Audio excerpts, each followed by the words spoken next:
The synthesized voice on my phone repeated Jessica's message, each syllable a tiny hammer blow against the fragile remnants of my composure. Hey Sarah, just confirming you'll be at the housewarming this Saturday at 2 p.m. Mum and Dad are already here helping set up. We're so excited to show you the new place. Well, you'll see. Don't be dramatic about the other thing happening that day. Honestly, Sarah, it's a bit much, isn't it? I mean, grief is natural, but we do need to move on. And besides, it's not like she'll know you're gone. So, RSVP, yes. Can't wait to celebrate with you. The chipper, almost sing-song tone of her voice grated on my raw nerves like sandpaper.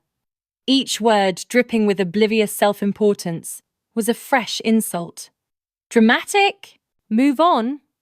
My 7-year-old daughter was being lowered into the cold earth on Saturday, and Jessica was worried about me being dramatic and disrupting her perfectly curated housewarming party. My hands, already trembling from days of suppressed sobs and sleepless nights, began to shake uncontrollably.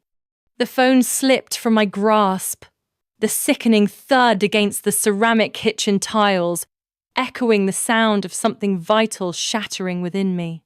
I stared down at the spiderweb crack spreading across the screen, a perfect mirror of the fissures that had just ripped through my heart. It wasn't just the phone, it was everything. My family, my life, my sanity, all cracking under the unbearable weight of grief and betrayal. Across the small, sterile kitchen of my temporary rental apartment, the funeral program lay on the table, untouched since I'd numbly picked it up from the undertaker. Emily's smiling face, captured in a photograph from last summer, seemed to mock me from the glossy paper. Saturday at 1 p.m. St. Michael's Cemetery. The stark black and white lettering swam before my eyes, blurring into meaningless shapes. The same day, the same fucking weekend, my sister, my own flesh and blood, was hosting a housewarming party to celebrate her ascent into suburban bliss. My sister Jessica had always been the favourite.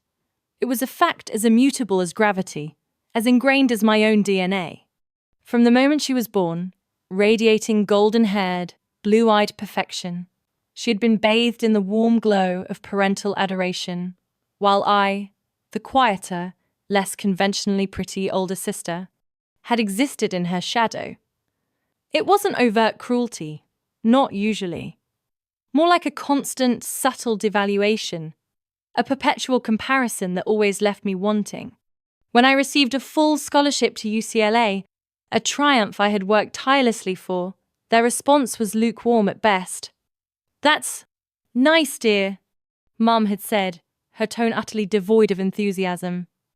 "But why couldn't you be pre-med like Jessica? Think of the opportunities. Doctors are so respected." Jessica, of course, had breezed through her pre-med courses, buoyed by private tutors and the unwavering belief in her inherent brilliance that our parents had so diligently cultivated. She hadn't even needed a scholarship. Her tuition was simply handled.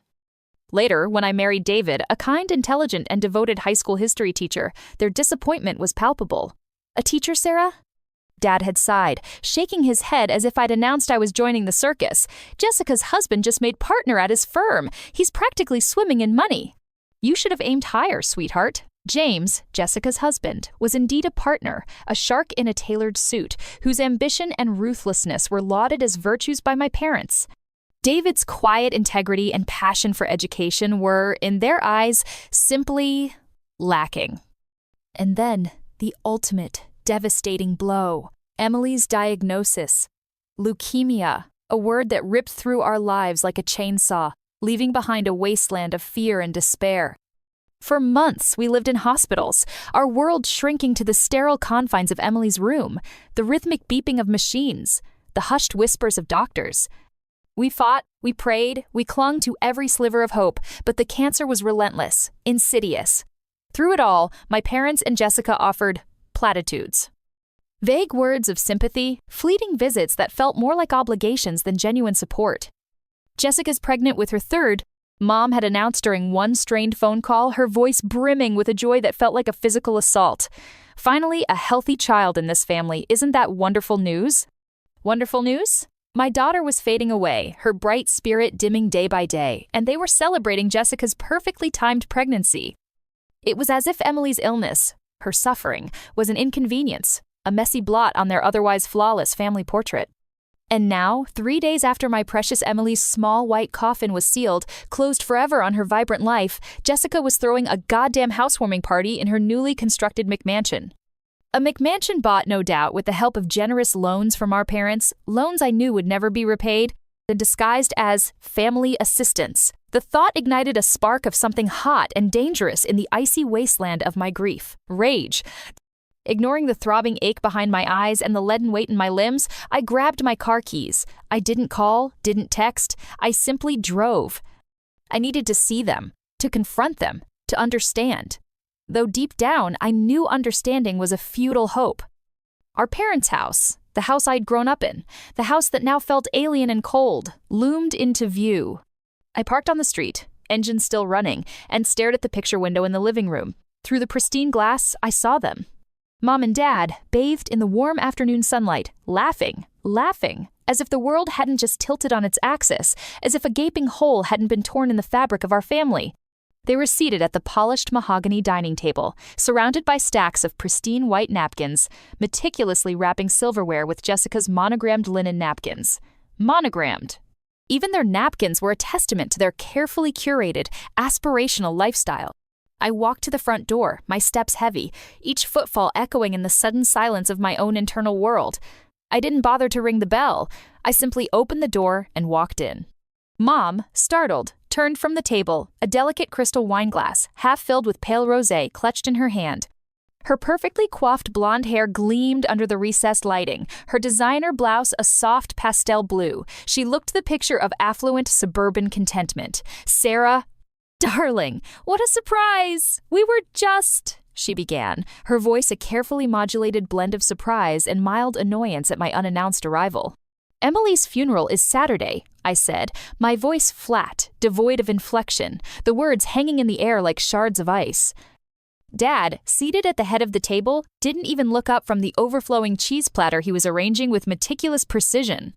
He was wearing his usual weekend attire, perfectly pressed chinos, a navy blue polo shirt, and boat shoes, even indoors. Jessica's realtor said this was the only weekend that worked for the... He started, his tone dismissive, as if discussing a minor scheduling inconvenience. She's dead, I screamed, the raw, guttural sound ripping through the carefully constructed domesticity of the room. Your granddaughter is dead and you're worrying about canapes and goddamn napkins? The wine in Mom's glass trembled, threatening to spill. Dad finally looked up, his face a mask of irritation. Jessica appeared in the doorway between the dining room and the kitchen, as if summoned by the raised volume. Her perfectly highlighted hair, expensively styled, swung around her shoulders as she moved. She was wearing a pristine white dress, the kind that never saw a stray crumb or a smudge of dirt. God, Sarah, she sighed, rolling her eyes with theatrical exasperation. It's not like we're missing the funeral. We'll stop by after. After? The word was barely a whisper, laced with disbelief and a fresh wave of nausea. Mom, ever the peacemaker, or perhaps simply eager to smooth over any unpleasantness, stepped forward and patted my arm, her touch cold and perfunctory. Honey, the cemetery is only 20 minutes from Jessica's new place. We'll do the important part with you then, she continued, her voice soothing, condescending, as if explaining something to a particularly slow child. We can't just miss Jessica's housewarming, darling. It's been planned for months, and so many people are coming. It's important. Important. More important than burying my daughter. More important than acknowledging the gaping wound in my heart. More important than basic human decency. The casual cruelty of their words, the utter lack of empathy, was breathtaking. I stared at them, at their obliviousness, their self-absorption, and a cold certainty settled within me.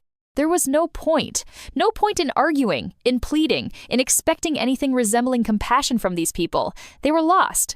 Lost in their world of status and appearances, of petty social climbing and material possessions. And they were taking me down with them. I turned and walked out of the house, the unfinished sentence hanging in the air, the image of their laughing faces seared into my memory. The door clicked shut behind me, a final, definitive sound of closure. As I drove away, tears streamed down my face. Not tears of grief this time, but tears of rage. A slow, simmering, incandescent rage that promised to consume everything in its path. Saturday dawned gray and oppressive. The sky was a solid sheet of leaden clouds, and the rain began shortly after sunrise, a cold, relentless drizzle that seeped into everything, into the ground, into clothing, into bones. It was the kind of weather that matched the landscape of my soul. 11 people came to Emily's service. 11 brave, kind souls who loved Emily, who loved me, who understood the profound weight of loss. My friends, David's colleagues, Emily's kindergarten teacher, Mrs. Davies, her eyes red-rimmed and swollen with tears. They stood huddled under umbrellas, their faces pale and somber, their presence a small, flickering light in the overwhelming darkness. But not my parents, not Jessica. They were conspicuously, insultingly absent. Their absence was a physical ache, a gaping hole in the already threadbare fabric of my support system. It wasn't just that they weren't there for Emily. They weren't there for me. They had chosen a housewarming party over their granddaughter's funeral. The depth of their betrayal was almost incomprehensible.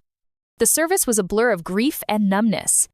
I remember standing at the edge of the freshly dug grave, the rain plastering my hair to my face, the eulogy echoing around me, words of love and remembrance that felt both inadequate and yet profoundly meaningful.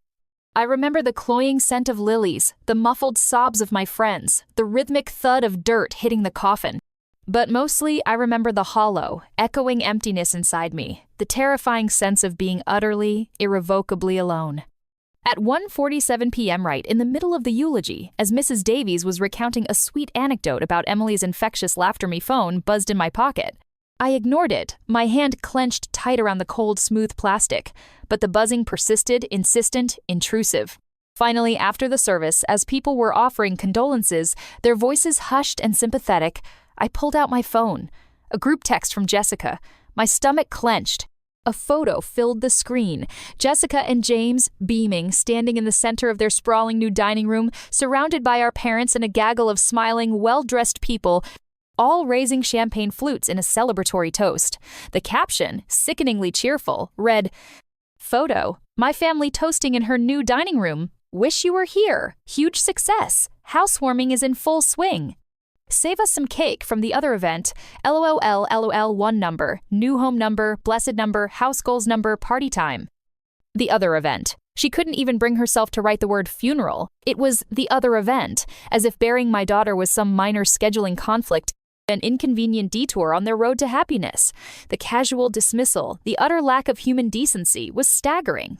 The hashtag lol after the cake comment felt like a deliberate act of cruelty, a final, brutal twist of the knife. That's when the tears finally stopped. They didn't dry up. They simply ceased to flow. The wellspring of grief, it seemed, had run dry, replaced by something else. Something colder, harder, more resolute.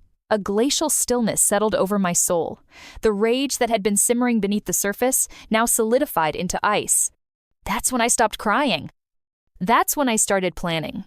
What they didn't know, what they had so carelessly overlooked in their years of dismissive favoritism, was that I was not the meek, pliable daughter they had always assumed me to be. Beneath the surface of quiet compliance, there was a steel core of intelligence and determination, and I had been paying attention.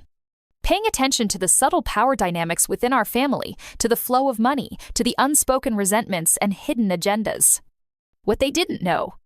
I'd been executor of Grandma's estate since her death last year. Grandma Coleman, my mother's mother, had been the matriarch of our family, a woman of quiet strength and shrewd financial acumen. She had seen through Jessica and James's carefully constructed facade of perfection, had recognized their grasping ambition and their entitlement, and she had trusted me, the underachiever, the disappointment, to manage her affairs after she was gone. My parents and Jessica had been too busy chasing their own glittering prizes to pay attention to the details of Grandma's will, assuming, as always, that everything would simply fall into their laps. They were wrong. The family trust they all relied on, the seemingly bottomless well of money that funded their lavish lifestyles, their vacations, their McMansions, their carefully curated image of affluence. My name was the only one on the documents. Grandma, in her quiet wisdom, had established the trust with me as the sole trustee, with broad discretionary powers. The distributions to my parents and indirectly to Jessica and James were not entitlements, they were gifts granted at my discretion. A discretion I was now prepared to exercise with ruthless precision. And I had proof of Jessica's husband's embezzlement from his law firm. I had stumbled upon it accidentally, buried deep within Grandma's financial papers. James, the golden boy lawyer, the paragon of success, had been systematically siphoning off client funds, $250,000 funneled into offshore accounts. Grandma, ever vigilant, had uncovered the fraud but had chosen to keep it secret, using it as leverage, a silent insurance policy against their potential future transgressions. Now, that leverage was mine, and I intended to use it. I waited. I waited until the housewarming party was in full swing, until the Instagram stories showed champagne flowing, canapes disappearing, and Jessica and James basking in the adulation of their envious friends. I waited until I knew every single person they wanted to impress was in that house, witnessing their triumph, their perfect life. The longer I waited, the sweeter the eventual downfall would be. Then, late Saturday evening, as the party undoubtedly wound down, as hangovers began to brew and self-congratulatory boasts were exchanged, I sat down at my laptop and composed 3 emails. Each one was carefully crafted, each word a precisely aimed dart. To the bank, subject, immediate freeze of trust distributions, Coleman Family Trust, to whom it may concern. This email serves as formal notification that I, Sarah Coleman, as sole trustee of the Coleman Family Trust, am instructing you to immediately freeze all trust distributions to Richard and Margaret Coleman, effective immediately. This action is taken due to a comprehensive review of trust finances and a reassessment of beneficiary needs. Further instructions will follow. Sincerely, Sarah Coleman, trustee, Coleman Family Trust, sent. To the California Bar. Subject, formal complaint and evidence of professional misconduct, James Whitaker, Esquire. To the California Bar Ethics Committee. Please find attached irrefutable evidence of egregious professional misconduct and financial malfeasance committed by James Whitaker, attorney at law, bar license number, James's bar license number. The attached documentation includes bank statements and financial records detailing the embezzlement of over $250,000 from client funds. I urge you to investigate this matter immediately and take appropriate disciplinary action, including disbarment. Sincerely, anonymously concerned citizen. Attach the meticulously copied and scanned documents from Grandma's files. Sent to every guest at that housewarming party whose email addresses I had painstakingly gathered from Jessica's carelessly public online invitations and social media posts. Subject, a question for Jessica and James Whitaker. Dear guests, I hope you enjoyed the housewarming party today. It looked absolutely fabulous on Instagram. Before you get swept away by the picture-perfect facade, perhaps you should ask Jessica about the $250,000 she took from Emily's medical fund last year. Yes, that's right, Emily, my 7-year-old daughter who just died of leukemia. Ask her about where that money went. Ask her why she prioritized designer handbags and lavish vacations over her niece's life. P.S. The wine was poisoned. Just kidding. Mostly, but seriously, maybe get yourself checked out. You never know. Sent. The last part, about the poisoned wine, was a lie. A calculated, malicious lie designed to sow maximum chaos and panic. But panic, I discovered, in the cold, dark recesses of my grief-stricken heart, tastes delicious.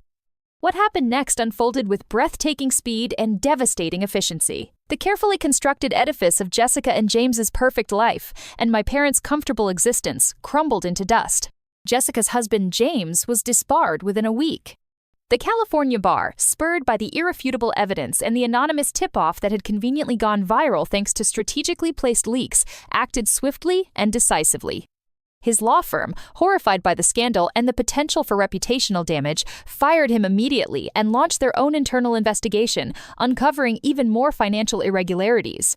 James, the golden boy, was now a pariah, unemployable, his career in ruins. Our parents lost their Palm Springs condo. The trust distributions, abruptly frozen, were the lifeblood of their extravagant retirement. The Palm Springs condo, the country club memberships, the luxury car leases, all vanished as quickly and silently as a mirage in the desert. They were forced to sell the condo at a fire sale price to cover mounting debts and legal fees, their carefully cultivated image of wealthy retirees shattered. The McMansion, Jessica and James's ultimate symbol of success, went into foreclosure. Without James's income and with their credit ruined by the scandal and the impending lawsuits, they couldn't make the mortgage payments. No friends, no matter how lavishly they had been entertained, were willing to lend them money. The social climbers they had so assiduously cultivated vanished, leaving them stranded and exposed.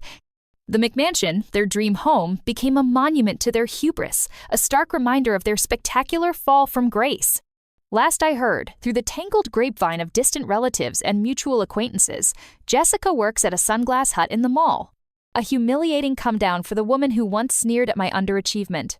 Mom and Dad, their pride utterly decimated and their finances in tatters, moved into Jessica's basement, a cramped, dimly lit space that was a far cry from their Palm Springs paradise.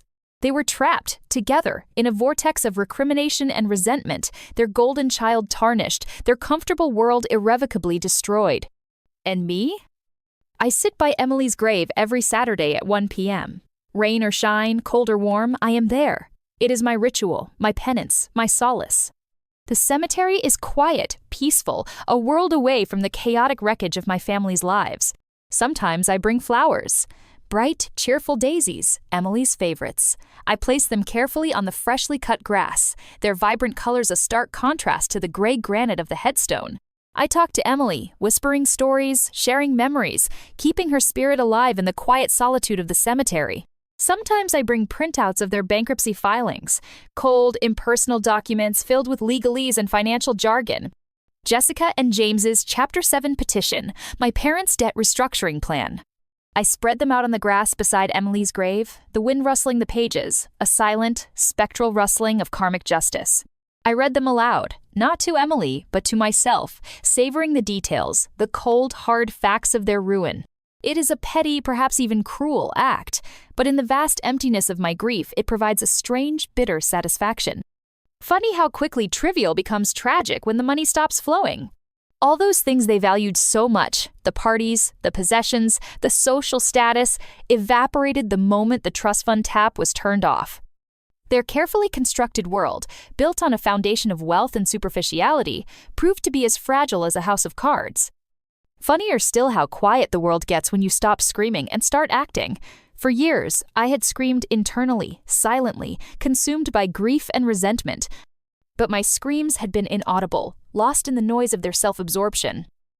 It was only when I stopped screaming, when I channeled my rage into action, cold, calculated action, that the world finally listened.